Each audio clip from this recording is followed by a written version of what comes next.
বড় ধরনের সংঘাতের দ্বারপ্রান্তে পরমাণু ক্ষমতাধর দুই দেশ ভারত ও পাকিস্তান। গতকাল পাকিস্তান সীমান্তের ভেতরে প্রবেশ করে ভারতের হামলার জেরে বুধবার সকাল থেকেই দুদেশের মধ্যে চলছে গুলি বিনিময়। এতে নিহত হয়েছে পাকিস্তানের 6 বেসামরিক নাগরিক। এছাড়া আহত হয়েছে ভারতের 5 সেনা।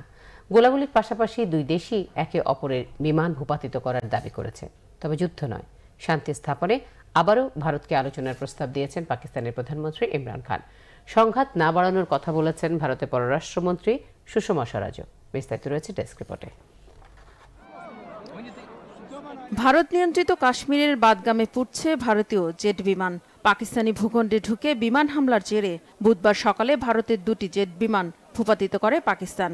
এর একটি পাকিস্তান নিয়ন্ত্রিত আজাদ কাশ্মীরে আর অন্যটি পড়েছে ভারতীয় অংশে। বিমান দুটির 2 পাইলটই পাকিস্তানের জিম্মায় রয়েছে বলে দাবি করেছে দেশটির সেনাবাহিনী। এরই মধ্যে আটক এক পাইলটের ভিডিও প্রকাশ করেছে ইসলামাবাদ। পাইলট আটকের খবর স্বীকার করে ভারতের পররাষ্ট্র মন্ত্রণালয় জানিয়েছে, নিয়ন্ত্রণ রেখা লঙ্ঘন করে ভারতীয় অংশে ঢোকায় ভূপাতিত করা হয়েছে পাকিস্তানের একটি যুদ্ধবিমান। এছাড়া সীমান্তে দফায় দফায় গুলি বিনিময় চলছে ভারত ও পাকিস্তানি সেনাদের মধ্যে।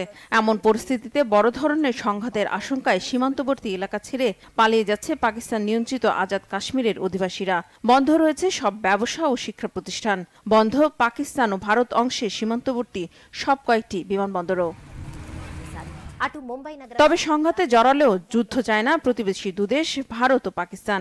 বুধবার এক ভাষণে শান্তি স্থাপনে আলোচনায় বসতে আবারও ভারতের প্রতি আহ্বান জানিয়েছেন পাকিস্তানের প্রধানমন্ত্রী ইমরান খান। ভারত সন্ত্রাসবাদ ইস্যুতে আলোচনা করতে চাইলে আমরা প্রস্তুত আছি। আলোচনার মাধ্যমে আমরা সব সমস্যার সমাধান করতে চাই। পরিস্থিতির অবনতি চান না ভারতের পররাষ্ট্রমন্ত্রী সুষমা স্বরাজ। আত্মরক্ষার জন্যই মঙ্গলবার জৈশ-ই মোহাম্মদের প্রশিক্ষণ শিবিরে অভিযান চালিয়েছিল ভারত। সাধারণ জনগণের আমরা ক্ষতি চাইনি। ভারত আগের মতোই দায়িত্বশীল ও সংযত ভূমিকা রাখবে। চরম উত্তেজনাপূর্ণ এই পরিস্থিতিতে উদ্বেগ জানিয়েছে ওআইসি এবং যুক্তরাষ্ট্র, যুক্তরাজ্য, চীন ও রাশিয়া সহ আন্তর্জাতিক সম্প্রদায়। তারা দুপক্ষকেই সংঘাত এড়িয়ে আলোচনায় বসার আহ্বান জানিয়েছেন।